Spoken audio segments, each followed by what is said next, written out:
Boa noite a todos os irmãos do Centro Espírita Caminhando para Jesus, os espectadores, os internautas que nos assistem, sejam todos bem-vindos a mais uma vez do estudo da doutrina conservadora.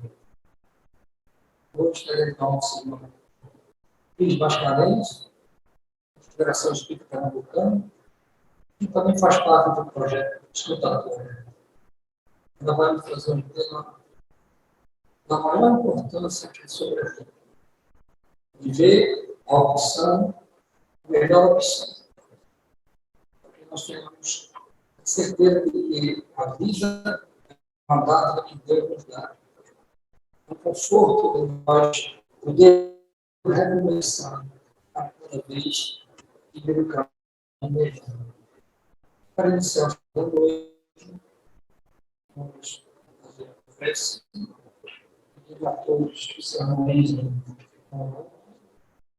para que possamos receber as duas energias, os medicamentos para todos nós, os termos do corpo para nós.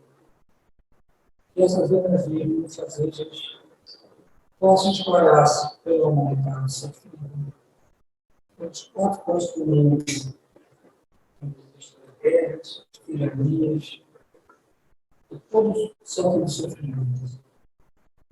Possamos constantemente de luz, entender, valorizar a nossa vida, como um triunfo, para a glória do Pai, que nos assiste sempre, e assim, melhor para todos nós.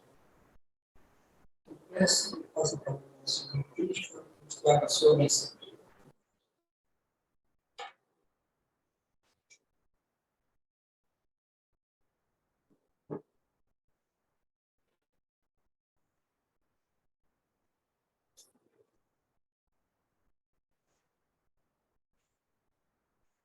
Boa noite, novamente. Já fizemos um teste, né? É uma alegria estar aqui com vocês, conhecer os amigos de vídeos e nos conhecemos de seminários, né? E hoje tivemos o prazer de encontrar pessoalmente. E que a paz do nosso Senhor Jesus Cristo seja conosco, Maria de Nazaré, que tem esse trabalho maravilhoso na espiritualidade, com nossos irmãos, né? Que atentam contra a sua própria existência corporal, que ela possa nos inspirar e nos amparar também. Bom, no livro O Martírio dos Suicidas, da FEB, ele traz uma coletânea de depoimentos de espíritos que passaram dessa existência para a espiritualidade através do auxílio. E o primeiro caso é muito peculiar. É de uma moça católica, muito devotada, praticante, católica praticante, envolvida inclusive com um trabalho que tem como patronessa Maria de Nazaré. Uma filha dedicada, uma família pequena, a mãe não tinha parentes, a mãe morava com ela, e ela cuidava, né, com todo esmero. Enfim, sempre havia comentários sobre ela, de o quanto ela era dedicada, trabalhadora, tinha uma vida tranquila, uma vida normal, sucesso profissional também. Isso, aos poucos, ia envaidecendo um pouco ela. A vaidade, né, religiosa, digamos assim, daquela pessoa que cumpre seus deveres e que era tida, né, como uma pessoa de bem. E até que um dia ela passou por um grupo de senhoras e escutou uma senhora dizer assim: essa, quando morrer, vai para os céus. Por conta do comportamento dela e a maneira como ela tratava a mãe, né, cuidava. E aí ela viu que as outras senhorinhas também assinavam e concordavam com aquilo. E ela foi com aquela frase na cabeça: essa aí, quando morrer, vai para o céu, vai para o céu. E dentro da concepção dela, dos dogmas da religião que ela aderiu naquela época, ela entendia as bem-aventuranças como uma recompensa. Então, bem-aventurados os que choram, porque serão consolados. E ela pensava: ela queria essa recompensa antecipadamente. Ela já era uma pessoa que, morrendo, iria para os céus, como os outros diziam. Então, por que ficar nessa terra, nessa existência, passando por desafios, né? Vamos dizer, problemas, desafios, quando poderia ir para o céu direto, receber a recompensa dela? Esse foi o raciocínio, juntando com aquela vaidade dela. E ela se suicida. E o interessante é que o relato dela, diferente dos demais que narram os tormentos que eles julgam ser de ordem física. Então, para a gente ter uma ideia, tem aquela historinha do suicida do trem, que Divaldo Franco conta, e que esse suicida, ele se jogou, né, embaixo do trem, e ele sente o tempo todo, não sabe por quanto tempo, porque eles perdem a noção, eles acham que é para o resto da vida, que vão ficar passando por aquilo. Ele sente o trem passando por cima dele o tempo todo, ininterruptamente. Ela não fala desse tipo de tormento, porque, enfim, ela tinha saúde, ela não estava acontecendo nada grave, ela não teve uma atitude impensada. É como se ela tivesse se entregue para a morte. Então, o tormento dela, a tortura, como ela diz, era extremamente moral, psicológica. Porque quando ela cometeu esse ato impensado, a mãe que dependia dela quase não suporta o que aconteceu. Então, ela causou um dano muito grande emocional na mãe, uma dor. Depois, não tinha quem cuidasse dessa mãe, não tinha quem amparasse, chegando ao ponto da mãe não ter o que comer, não ter quem levasse ela para os médicos. Então, o tormento dela foi o sofrimento que ela causou para a mãe, depois da ida. E aí, é um caso intrigante, né? Porque você pensa de imediato, ela não tinha motivo nenhum para se suicidar. Estava na vida normal, como qualquer outra pessoa, inclusive sem nenhum, e nós oscilamos, né? Nós temos os embates, aí tem um momento de calmaria, depois acontece algum embate, é assim, né? É um mundo de expiações e provas. Mas ela não. E aí, nesse mesmo livro, o Camilo Castelo Branco, que é um personagem lá do Memórias de Suicida, que é um escritor, que ele vai perdendo a visão e ele se suicida porque ele não suporta mais não poder escrever. Né? Ele dá uma comunicação também, um testemunho nesse livro, e aí no meio do livro ele faz a seguinte indagação. Para nós, né? Para nós refletirmos. Ele pergunta, existirá paz na morte? Porque o que todo mundo quer, todos os que cometeram esse ato, estão o quê? Estão fugindo de algum problema que se acha insolúvel. Então, acha que vai encontrar a paz. Então, essa pergunta ele deixa para a gente seguir. Estamos numa fase de transição para o mundo de regeneração. Já era prevista aqui em Obras Póstumas, a loucura e o suicídio iriam ter proporções alarmantes, inclusive entre as crianças. Né? Então, nós temos a consciência de que Jesus está no barco, no leme, do mesmo jeito. Não há nada fora de controle. O que existem de consequências, né, de que vão acontecendo, são realmente consequências por nossos maus atos, por nossos pensamentos, nossos sentimentos, que formam uma psicosfera perniciosa. Junta o meu pensamento de raiva com o dele, de medo, com o outro de desespero, com outro de vaidade, de egoísmo, e aí a gente forma o que até o André Trigueiro chama de lixo mental, né? Que ele trata muito do tempo ecologia, então tem uma ecologia também nesse sentido. Né? É normal pensar em suicídio? A gente, né, fica se questionando. Os estudiosos, os cientistas dizem que sim. Olha, de 100 pessoas, 17 chegam a pensar, 5 a planejar, 3 tentam e 1 comete. Para a gente rechaçar uma ideia, a gente tem que pensar sobre ela. Então, pensar, de uma certa forma, a gente pensa. A gente pensou em algum momento, não para fazer, mas pensou para refletir, para meditar, né? O que seria, quais são as motivações que eu teria, né? Pensar nas consequências. Então, isso não quer dizer que a pessoa tenha uma tendência suicida, né? Lembrando que o que a pessoa quer é se livrar de uma dor, ela não quer morrer. Ela confunde ela com o corpo, ela com a existência. Esquece do ela espírito, né? Então, acha que exterminando o corpo vai exterminar os problemas. E aí, a gente precisa pensar uma coisa. Às vezes, a gente diz assim, fulano se suicidou porque se separou, porque perdeu o emprego. Isso não existe. O suicídio é algo multideterminado. Vários fatores, não é só um. Agora, um evento vai ser a gota d'água, porque a pessoa já vem numa pressão, numa tensão. Mas junta isso aqui tudinho, ó. Junta, às vezes, a própria personalidade, uma crise emocional, existencial, questões biológicas, um desequilíbrio em hormônios, né?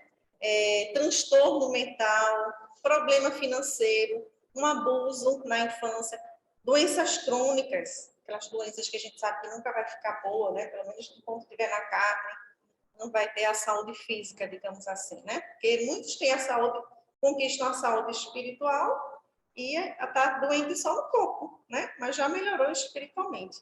Então, são vários fatores. Uns são predisponentes, ou seja, uns, eles já estão ali em forma latente, né? Por exemplo, os transtornos psiquiátricos, se já tentou suicídio antes, abuso na infância, a pessoa que já tem uma agressividade, uma impulsividade, né, na maneira de se comportar. E a depressão, ela entra aqui como 70% das causas quando a pessoa comete. Estava em depressão, e aí a gente já coloca versus obsessão, porque é quase impossível uma coisa não estar atrelada à outra. Por isso que o tratamento também deve ser de várias formas. Então, eu preciso do médico, eu preciso tratar do corpo físico, eu preciso tratar do espiritual também, do psicológico, né? Eu preciso me cuidar de uma maneira geral. E aqueles precipitantes que são os que desencadeiam, é justamente aquilo que a gente falou aqui, ó, desilusão amorosa, separação, né, perda de emprego. 90% dos casos está associado a patologias de ordem mental, diagnosticáveis e tratáveis. Isso aqui quer dizer que 90% dos casos poderia ser evitado se a pessoa tivesse pedido ajuda ou ido no médico para poder se tratar. E tem uma sequência assim, você começa com a ideia de morte, aí depois vem uma ideia realmente, primeiro a ideia de morte, não é de suicídio. Se eu morresse era tão bom, era melhor, né? Eu sou um fardo para a família, vem uma ideia de morte, não de suicídio exatamente. A pessoa queria morrer, mas não tem vontade de provocar. Depois ela pode evoluir ou não para a ideia realmente de suicídio. Eu vou realmente abreviar, eu vou acabar com isso logo. Aí ela começa a fazer plano de como. Quando começa a fazer esses planos, é um alerta vermelho. Já. A gente tem que prestar atenção. E uma outra coisa importante que os especialistas dizem, se uma pessoa uma vez falou em tirar a vida, ela é uma candidata. Então, a gente não pode desvalorizar essa fala, mesmo que seja uma vez, tá certo? E aí, como é que isso ocorre? A pessoa tem uns estados emocionais mais frequentes. Talvez vocês percebam em alguém que já tenham presenciado, vivenciado, né, acompanhado. Primeiro, é uma que se chama Psyche. O que é isso? Aquele que está com ideação, ele tem uma dor insuportável, que ele não sabe dizer o que é essa dor. E às vezes ele acha, inclusive, que a dor é física e ela pode ter repercussão física também. Então, ele não vê outra saída a não ser se ausentar da vida. Uma outra crise que acontece em quem tem ideação suicida é o ato dor. Você tem uma impulsão a fazer o ato porque você, olha que interessante, você não processa em palavras e sentimentos o que está sentindo. Você se fecha, se isola, não conversa. Então, isso é como se fosse fazendo uma pressão enorme dentro, uma panela de pressão mesmo, a gente pode pensar assim, que talvez até uma conversa, uma escuta, uma ligação para o CVV resolveria, a pessoa alivia, pelo menos toma um fôlego naquele momento. E aí pode evitar algo trágico naquele exato momento. Tem outro estado que a pessoa passa também, que é a ambivalência. Ela fica numa luta interna, assim, entre morrer e viver. Tem hora que quer, tem hora que não quer. Aí, às vezes, até a gente, por ignorância mesmo, a gente pensa assim, mas se quisesse já tinha feito. Se quisesse tinha se jogado de um andar maior, né? Porque a pessoa vai tentando. Mas, na realidade, a pessoa realmente está oscilando. Tem hora que ela quer viver, que ela quer continuar, ela se arma de coragem, tem hora que não, que ela cai, né? Então, a gente tem que tomar cuidado para não fazer julgamentos, críticas, quando acontecer isso, tá certo? E tentar apoiar. E uma outra crise que a pessoa tem também é sobre a rigidez. Ela não vê a saída, então ela fica com aquela coisa na cabeça dela, é tudo ou nada. Fica com a visão em túnel. Só vê aquela saída, só vê aquela. Ela não vê outra. Não adianta, né? Ela fica presa ali. Mais de 2/3 avisaram que queria morrer. Olha como a gente tem que prestar atenção, né? E não desvalorizar a fala da pessoa. Basta uma. Como é que essa pessoa se sente? Ela está doente, né? Então, ela medo, sensação de estar só, mesmo estando acompanhada, ela se isola, ela não interage, ela está na família, está no almoço, mas não conversa. Um vazio. Essa palavra também é outra palavra que a gente não pode desprezar. Ela aparece tanto nas falas daqueles que ligam para o CVV, como nas falas daqueles que ligam para o projeto escutatório ou que se encontram com a gente na rua. Um vazio. É um vazio. Esse vazio, gente, a gente sabe que é o vazio existencial. Porque nós somos espíritos numa jornada carnal. Na realidade, não existe nascer nem morrer, existe a vida. E a gente passa por experiências. Então, se a gente é espírito, o que é que alimenta o espírito? E aí eu levo uma vida completamente materialista, não alimento o espírito e fica esse vazio. Era como se fosse, a gente pode pensar realmente num estômago espiritual que não é alimentado, que não é regado, né, com boas ações, com prece, com conversas saudáveis, com trabalhos no bem, com atitudes corretas, com amor. Baixa autoestima, a pessoa tem uma sensação de não merecimento, acha que é uma punição divina, tem um negativismo. Por que ela tem ela acha que não merece? A dor insuportável, a gente já falou? Porque a depressão, a pessoa tem essa sensação. Porque a depressão, ela está ligada ao passado, dessa encarnação ou de outra. Uma culpa que ela não sabe exatamente o que é, mas que ela não consegue avançar. E aí, como ela tem culpa, ela acha que não merece ser feliz, enquanto Deus nos criou para sermos felizes. Mas ela acha que não merece. Então, ela se auto-sabota. Se ela conhece alguém legal, ela dá um jeito de afastar a pessoa, põe defeito, foge. Se ela tem uma proposta de emprego, ela falta entrevista. Ela vai se sabotando. Ela vai, como se fosse assim, confirmando o que ela pensa dela, que ela não merece ser feliz. E por causa desse passado, ela no futuro não consegue agir. Então, normalmente vem depressão com ansiedade. Elas têm assim tratamentos diferentes, reações diferentes, mas andam juntos, muito.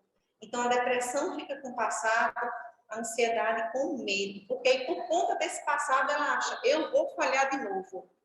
E aí ela começa também a ter uma ansiedade. Então, eles aparecem juntos, certo?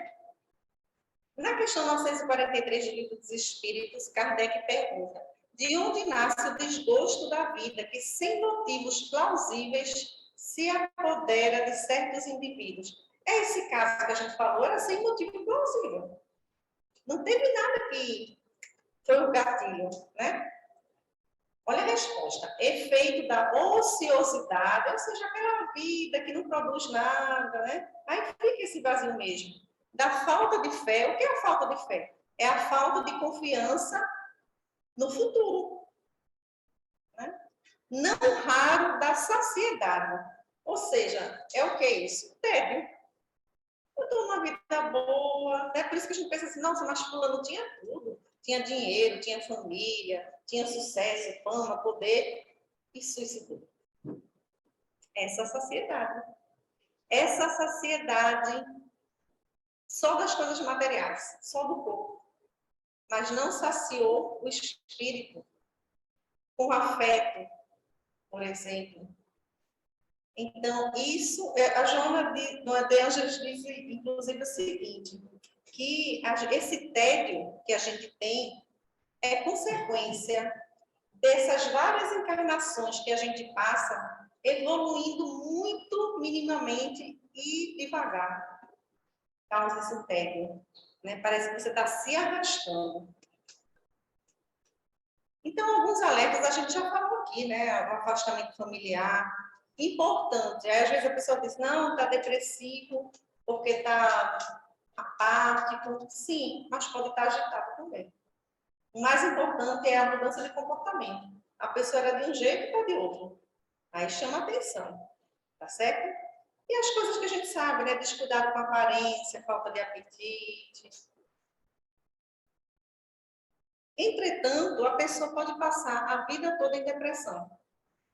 E ela nem sabe que tem depressão. Não é diagnosticado, porque fica num estado ali meio letárgico, então ela nem avança, nem piora, nem melhora, e aí ela se arrasta. São esses tédios que Joana fala, né? E aí a gente tem que prestar atenção nessas falas, ó, queria dormir, não acordar mais, né? Nada dá certo para mim, os outros são felizes, eu não. Estou cansado de lutar, não aguento mais. O vazio, né? Preferia estar morto. E aí, a gente precisa avaliar o risco. Só que a gente tem que superar umas barreiras psicológicas, na realidade. A primeira barreira são as crenças errôneas. A gente acha que a pessoa que está com ideação suicida porque é fraca, é covarde, que a pessoa é desligada, né? A gente começa, a pessoa está precisando de ajuda, a gente, em vez de ajudar, a gente vai criticar e julgar a pessoa. A gente faz o contrário. Outra barreira, medo de perguntar. A gente não precisa ter medo. A gente pode perguntar, inclusive, assim, diretamente. Fulano, você está pensando em se suicidar? Você está pensando em fazer algo contra a sua vida? Por quê? Eles não se isolam muito, ficam calados, né? Ficam isolados. Quando eu pergunto, eu obrigo o outro a elaborar uma resposta. Então, eu estou obrigando o outro a organizar os pensamentos para responder. Organizar o pensamento para refletir. Então, essa pode ser a oportunidade justamente da pessoa pensar sobre e, de repente, até pensar, nossa, que besteira eu estava pensando. Ou então, é muito grave o que eu estou pensando. Então, é uma oportunidade, não precisa ter medo. Não tem isso de vou provocar, a pessoa não estava pensando, e de repente vou tocar no assunto e vou dar ideia. Claro que não, a pessoa já está com a ideia. E se a pessoa não tiver, ela vai dizer, não estou. Então, não tem que ter medo, não tem problema sobre isso. Uma vez eu estava numa live, e aí um rapaz fez uma pergunta no chat, e ele disse que observou, era até de Pernambuco, ele disse que observou que um amigo dele, lá do Ceará, pelo telefone, estava com ideação. E ele perguntou, ele teve coragem. E a pessoa respondeu, sim, estou realmente. estou querendo partir. E aí ele começou a conversar e tentar doutrinar, e disse que ia mandar o Evangelho segundo o Espiritismo para ele. E aí o rapaz disse, eu não acredito em Deus. Não adianta, na hora que a pessoa está com essa turbulência na cabeça, a gente querer doutrinar. Porque não é mais a razão. Agora é só o sentimento. Não sei se vocês já leram mensagens, livros, que a gente observa, por exemplo, Missionários da Luz, os de André Luiz, que numa sessão mediúnica, às vezes não consegue dialogar, não consegue aquebrantar aquele espírito rebelde. E aí não é o médium que melhor fala, dialoga, que pode ajudar. Eles chamam aquele que mais ama, que é mais afetuoso, para se conectar, porque a gente se conecta pelo sentimento, não é pela razão. Então não adianta ir por aí. E aí ele perguntou, o que é que eu diria então para essa pessoa? O que é que eu posso dizer? Aí eu falei, você vai dizer assim para ele, tudo bem, ok, mas eu estou com você. Eu estou junto com você. Para o que der e vier, pode contar comigo. É isso. Porque a pessoa precisa se sentir importante para alguém, porque ela está com sentimento de menos-valia e está isolada. A depressão é um transtorno de afetividade. Ele corta o vínculo de afeto para não sentir mais nada. E aí fica dele. Então, a gente tem que restaurar esse vínculo de afeto. A pessoa tem que se sentir que é amada, que é importante, que alguém se importa com ela, para reconectar. A gente tem um dispositivo no cérebro da gente que identifica o outro humano, o outro cérebro. É isso que ajuda na empatia. Se eu não estou mais me relacionando, se eu não estou mais com vínculo de afeto com os outros, como é que eu vou reconhecer agora esse humano? Eu vou perder a referência. Eu vou chegar a quê? A ser um objeto? Né? Outra coisa, às vezes a pessoa tem medo o que é que eu vou fazer? Olha, a pessoa vai procurar um serviço de saúde, levar a pessoa, vai avisar para a família, vai tentar fazer algo, não pode ficar à parte, né? Mas não pode se sentir responsável.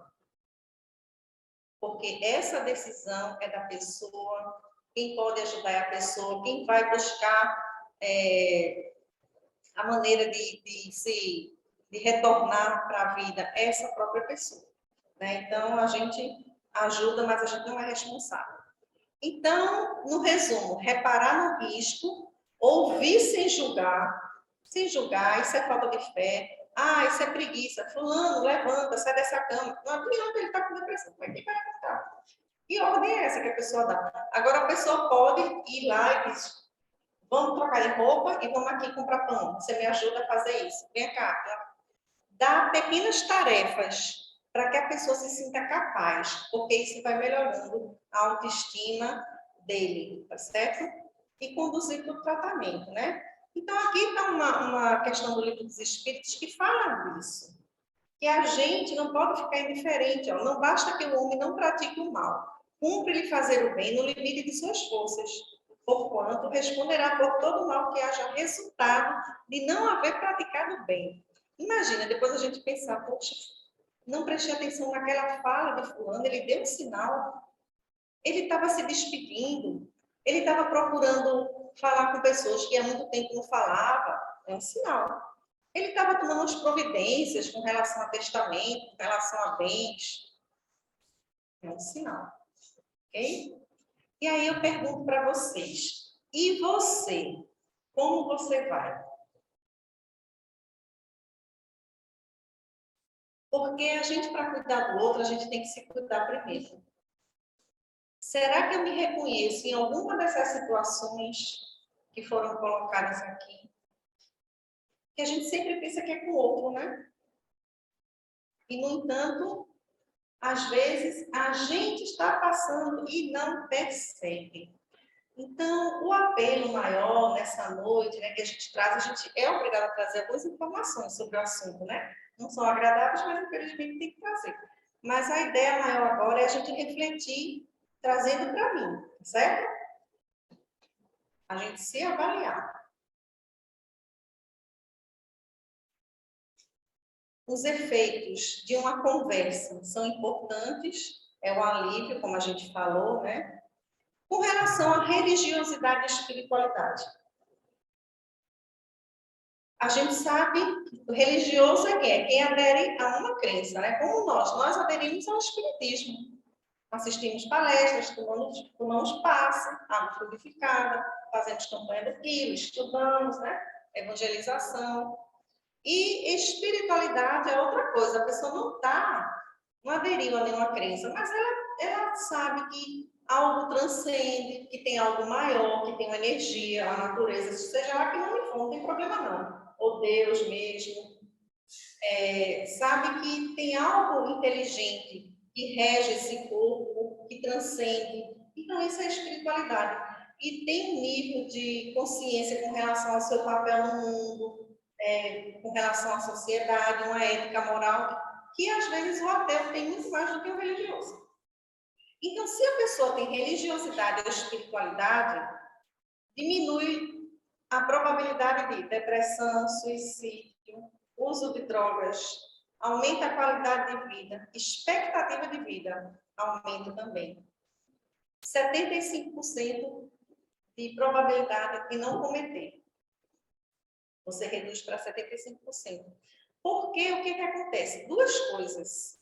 Uma é a rede de apoio. Então, existem duas redes de apoio. Isso é dado científico que eu escutei no seminário Suicídio Não com médicos, que eles que falaram.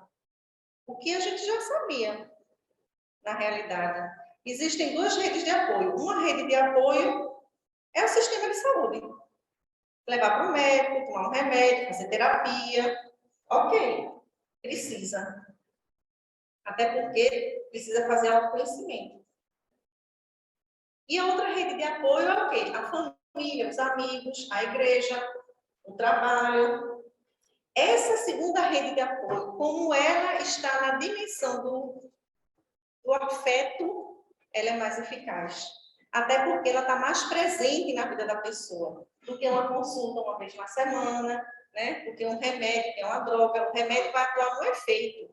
É importante, mas ele não está resolvendo, ele não está na causa. Né? A terapia já vai na causa. Então, além dessa rede de apoio, que ele consegue, quando ele está num grupo, se não está ligado a alguma religião, como tem uma espiritualidade alta, ele tem vínculos de afeto, tem amigos, né? Tem um respeito, uma consideração pelo outro. Então, isso é uma rede de apoio. Ele tem a quem recorrer para desabafar, para conversar. E uma outra coisa importante da religiosidade, tem um tal de coping religioso, que pode ser positivo ou negativo. O que é isso? Algumas coisas vão me sustentar, algumas crenças religiosas. O coping religioso positivo é o quê? Que tudo passa, né? Que Deus vai prover, que a gente não recebe um fardo maior do que os outros conseguem carregar. Então, são copings religiosos que nos ajudam a internalizar esses conceitos, essas crenças, e nos faz bem, nos ajudam. Agora, o coping religioso pode ser negativo também. Deus me abandonou, eu estou sendo comigo, dependendo da religião, pode ter essa conotação. Né? Às vezes até a gente que é espírita acha que Deus está comigo. Então, a gente tem que ter pelo menos 3 copings positivos para um negativo, para ele fazer efeito, né?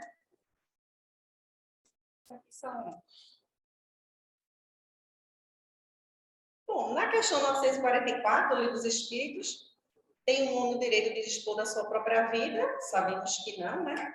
Deus nos criou, Ele é o nosso Senhor. Mas, na questão 957, tem uma resposta muito importante. Qual, em geral, com relação ao estado de espírito, as consequências do suicídio? Observe, essa moça que suicidou, que ela teve dores morais intensas, insuportáveis. ela não passou por aquele processo da pseudodor física que o suicida passa. Cada caso é um caso. E olha que resposta interessante. Muito diversas são as consequências do suicídio. Até porque se a pessoa tem um transtorno mental e está numa crise, a responsabilidade, diminui. Não há penas determinadas, e em todos os casos, correspondem sempre às causas que o produziram.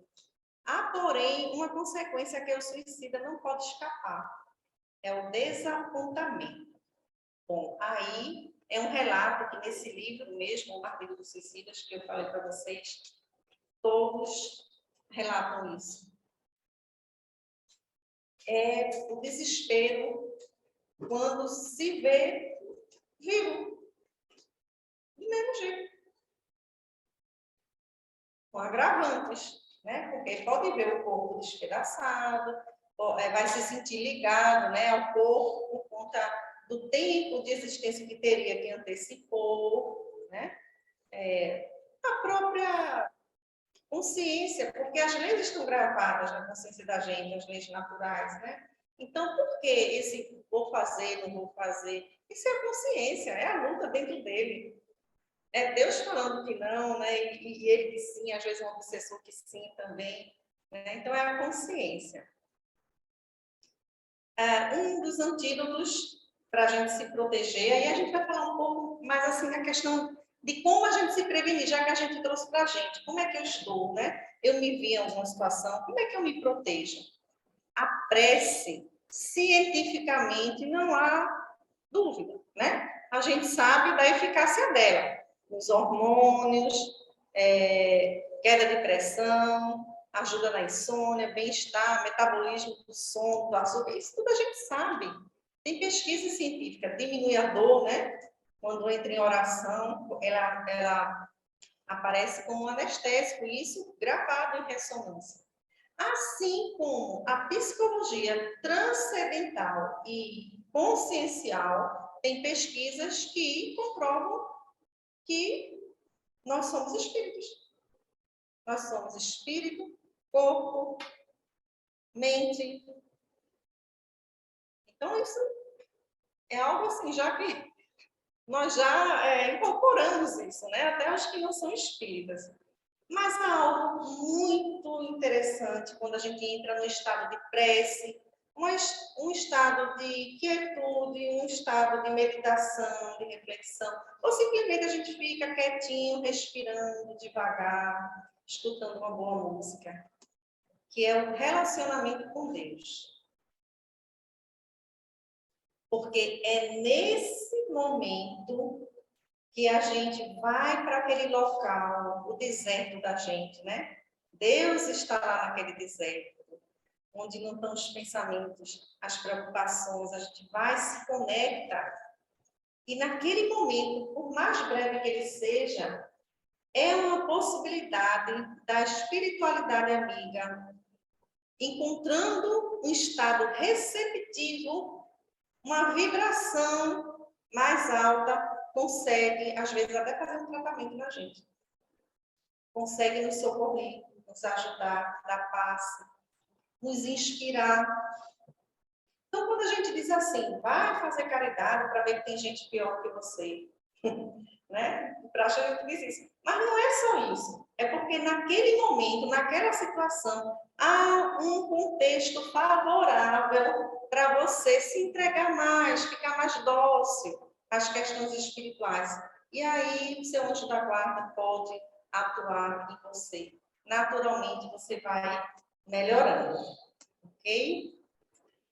Lá no Evangelho segundo o Espiritismo, no capítulo 25, a espiritualidade amiga responde o seguinte para Kardec: o que Deus lhe concederá sempre, olha, nem sempre o que a gente pede é bom para a gente, né? Então, nem sempre vem, ou vem na hora que a gente quer, do jeito que a gente quer, não é isso? Ok. Mas o que Deus lhe concederá sempre, você pedindo? Se pedir com confiança, coragem, paciência e resignação, que são as três coisas que a gente precisa para poder passar pelos desafios, as situações de desafios do dia a dia. Então, a paciência, que é a ciência da paz, é aquele calar, aquele não revidar, aquele esperar, esperar no tempo de Deus, não no da gente, porque a paciência não tem pressa. A paciência é interna, não é externa.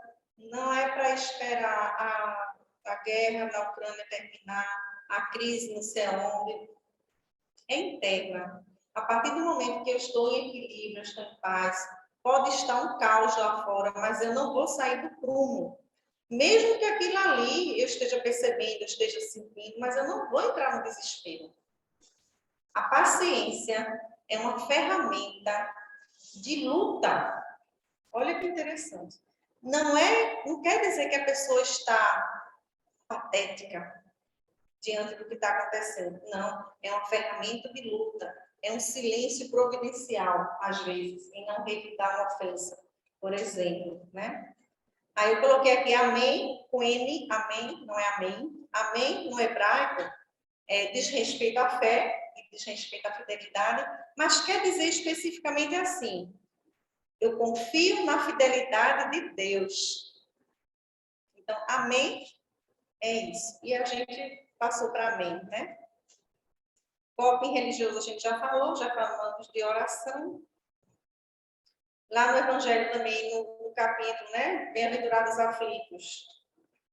Fala da calma e da resignação como um preservativo da loucura e do suicídio.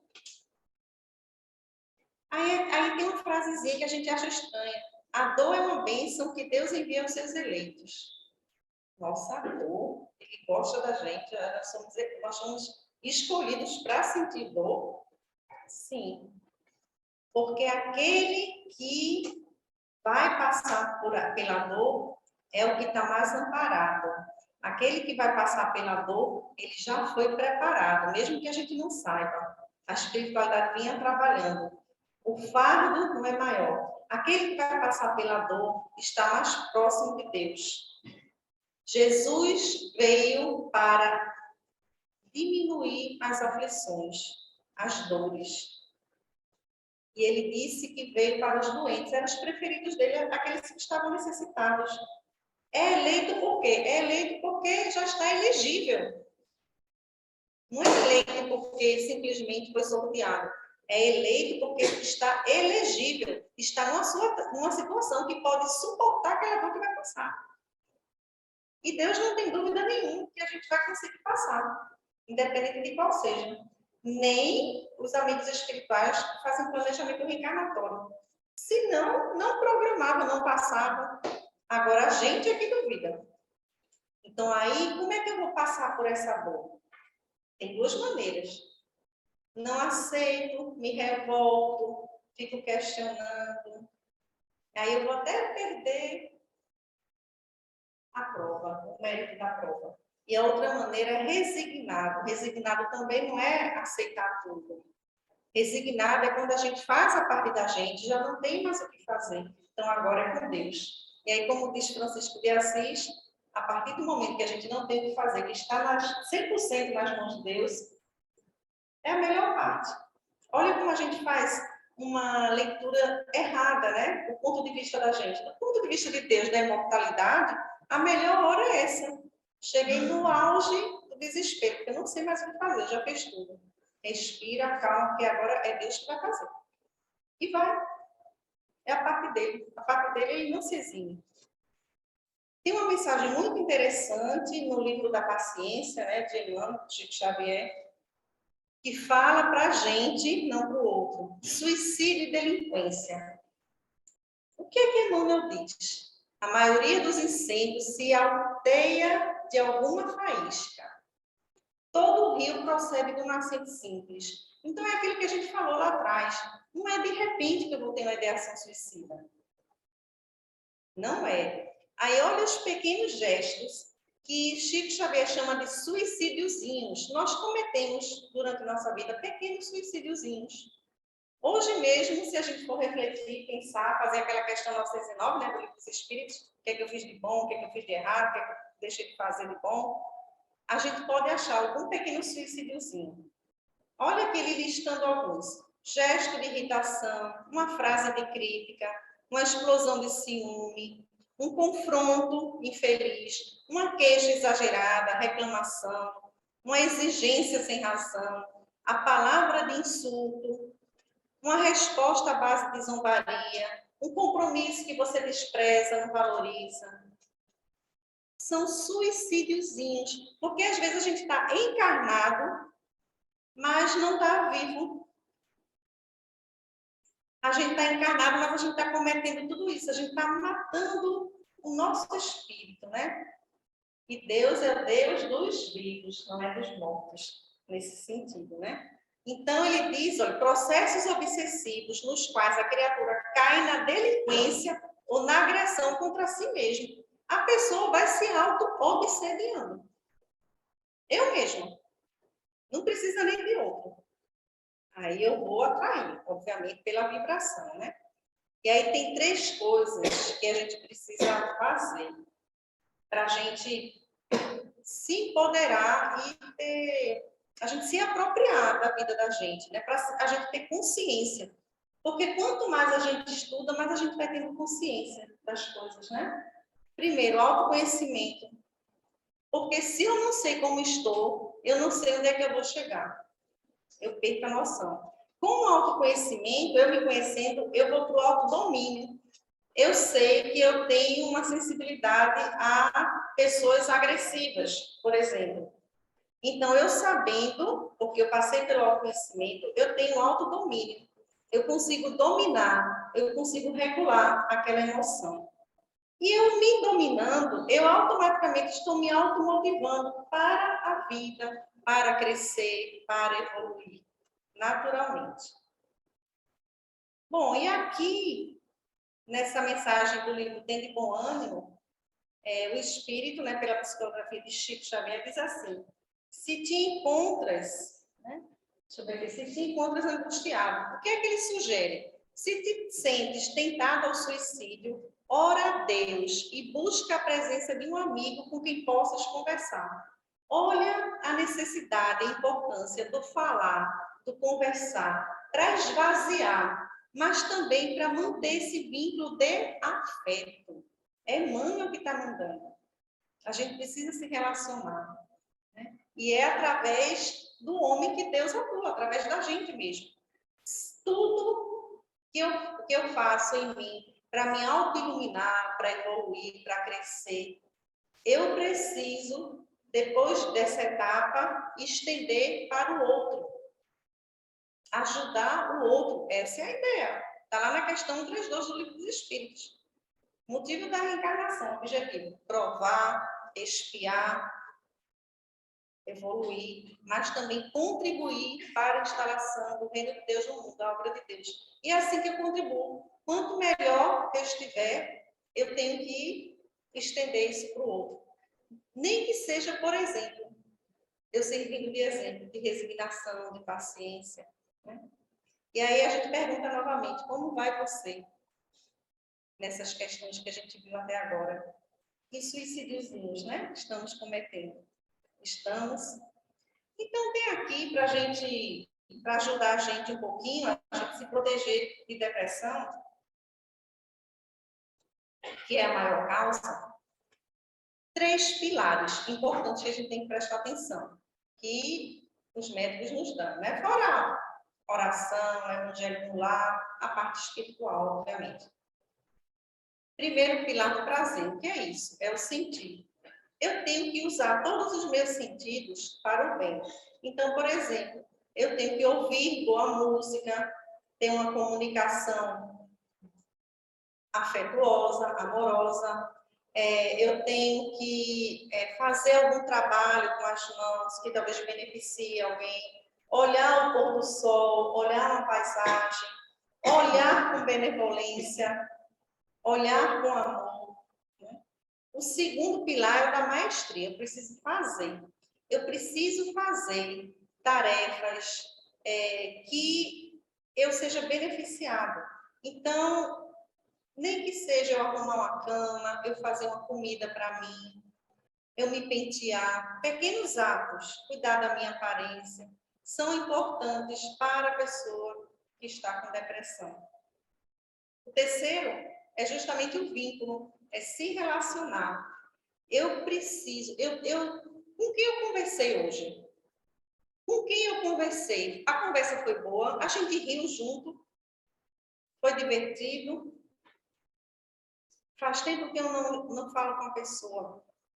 Eu posso agendar para uma vez no dia falar com alguém, uma vez na semana.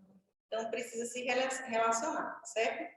Então, isso vai fazendo uma barreira para a gente ou não entrar ou não cair de vez quando está com depressão.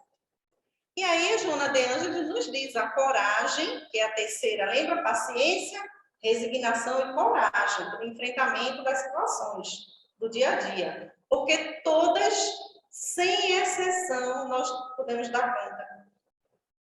A coragem é a consequência natural e legítima da fé. É uma consequência porque você vai se fortalecendo, exercitando a paciência, a ciência da paz, a resignação. Isso vai lhe dando calma, né? Para você enfrentar os embates do dia a dia. E aí Emmanuel diz assim, o que seria da coragem sem o medo? Ele pergunta, uma mensagem dele. Eu tenho medo? Tenho, claro. É uma reação, é uma emoção natural, né? As reações, as emoções básicas, medo, raiva, elas são o quê? Elas são maneiras da gente se proteger, da gente agir, né? Então, é importante, mas ela é um passo, ela é um alicerce que eu devo ali saber como lidar com ela para poder me encorajar. Então, por isso que a Emmanuel pergunta, o que seria da coragem sem medo? Não tem problema sentir medo, a gente não tem como não sentir. Essas emoções básicas são reações a estímulos externos. São reações fisiológicas, automáticas. Não tem como não sentir. Agora, o que é que eu vou fazer com essa emoção que eu senti? Aí é onde entra o ser racional, que Joana de Ângeles fala. Não somos mais animais para sentir emoção e reagir. Nós não devemos reagir. Nós já podemos agir. O agir é quando eu penso. Por isso que Joana diz, andamos agindo irrefletidamente. E aí fazemos bobagens. Então, em vez de eu reagir, que quem reage é o animal, a uma emoção, sente medo, ataca ou foge. Né? Não, eu sou um ser humano, eu tenho um raciocínio, senti medo, não vou atacar nem vou fugir, eu vou pensar o que eu vou fazer. Refletir. Isso é que vai distinguir a gente, né, do animal. E aí eu trouxe aqui uma musiquinha de Tim e Vanessa, né? Já estamos na hora, que diz assim, viver é crescer. Isso é uma lei impostergável, gente. Não tem como a gente fugir, é a lei do progresso. Viver é crescer. E crescer é sofrido. Crescer dói. Se a gente lembrar quando a gente era criança, até a gente ficar adulto, dói, a gente passa por fases de crescimento, de dor até física nos ossos. Caridade, oração. Ó, ela diz aqui exatamente o que precisa. Trabalho e conexão com Deus. Caridade e oração. Alívio do coração. Porque quando você está no trabalho, você está ocupado. Você está tirando um pouco o foco de você, o foco do problema. Então, trabalho e oração. Alívio do coração. Semeador em meio à dor. Jesus, em meio à dor, continuava semeando, jogando as sementes do Evangelho nos nossos corações, independente se aquela semente fosse florescer ou não. Se ela tivesse caído no solo de um coração ressequido, mas ele joga sempre a semente. Vinde a mim se estás cansados. Isso é muito bonito, porque ele não diz assim, faça isso, faça aquilo. Ele diz, vem. Não vou tirar o problema. No mundo tereis aflição. Carregue a sua cruz. Quem quiser me seguir, negue-se, carregue a cruz. Mas ele vai aliviar. Vinde a mim se estás cansados, porque meu peso é leve e o jugo é suave. O que é que ele quer dizer? Comigo, com amor, se comportando bem, tudo vai parecer mais leve, tudo vai ser mais fácil, tudo eu vou suportar, né? Já não é sentida a dor. Quando a gente se entrega, né? Quando a gente passa com Jesus, já não é sentida a dor. Bendito Consolador. Então, que possamos nos... Como é que eu posso dizer? A gente, às vezes, procura tanto médico, remédios, que os remédios só fazem nos anestesiar. E a gente tem um recurso de graça, que é Jesus. Não cobra nada. Só quer, né, como diz o Xavier, que nós nos amemos uns aos outros. Então, a oração, a evangelização, o trabalho, isso tudo são recursos que estão disponíveis para a nossa cura, para o nosso bem-estar, para a gente passar da melhor forma possível pelas tribulações da vida, de uma maneira amenizada, sem se desesperar. É isso, meu julgo é leve. E a gente não usa esse recurso. A gente só usa quando está sendo muito. Alguns não usam. Nem nesse momento, né? Então, meus amigos, fica aqui o convite para a gente se autoavaliar, para a gente se perguntar o que é que essa palestra de hoje tem a ver comigo? Aqueles sintomas, eu tenho. Perceba primeiro em você mesmo. Porque a gente só cuida do outro cuidando primeiro da gente. O quanto melhor a gente estiver, melhor a gente vai ser para o outro. É a nossa parte na obra divina. O quanto melhor estiver, mais amoroso, afetuoso, caridoso, paciente, amigo eu for, é melhor para quem está por perto também de mim. Muita paz e Maria de Nazaré nos abençoe, nos proteja e nos ampare sempre. Assim seja.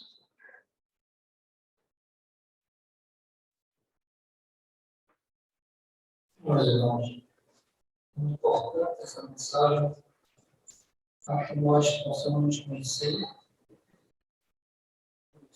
e ter consciência do nosso valor, da nossa qualidade, autoestima elevada.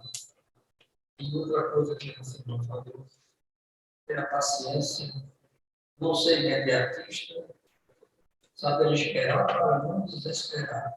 Então, isso tudo é um processo. Cada um de nós refletir, ter consciência dessa necessidade, e, como ela disse, estar bem para servir melhor. E assim nós pedimos a Senhor, que Ele está fazendo isso. Então, meus queridos amigos e amigas, quem desejar fechar os olhos para melhor se concentrar, fica à vontade. Mestre amado, aqui estamos, Senhor, aos teus pés, como outrora, na beira do lago da Galileia, para escutar a tua voz, para recebermos os frutos salutares, a paz que vem de ti, a paz que não podemos dar, não nos preenche. Nos ajuda, Senhor, nessa caminhada, para que não fechemos os olhos para os recursos que estão disponíveis, para darmos bom tempo aos nossos desafios. Nos inspira a tua alegria, a tua esperança, a tua confiança, a tua comunhão com Deus, para que possamos andar seguros no roteiro que tu nos deixaste. Obrigada, Jesus querido, Rabone, nosso mestre Senhor, pelas bênçãos que agora são distribuídas para todos nós. Que essas bênçãos também possam, em várias direções, chegar a todos aqueles que nesse momento estão no sofrimento, no desespero, na angústia. Que o teu reino, Senhor, possa adentrar os nossos corações, tocar os nossos corações, que nós permitamos que tu possas entrar, que assim seja. Sim, meus irmãos, concluímos os trabalhos da primeira parte. Não, na primeira parte.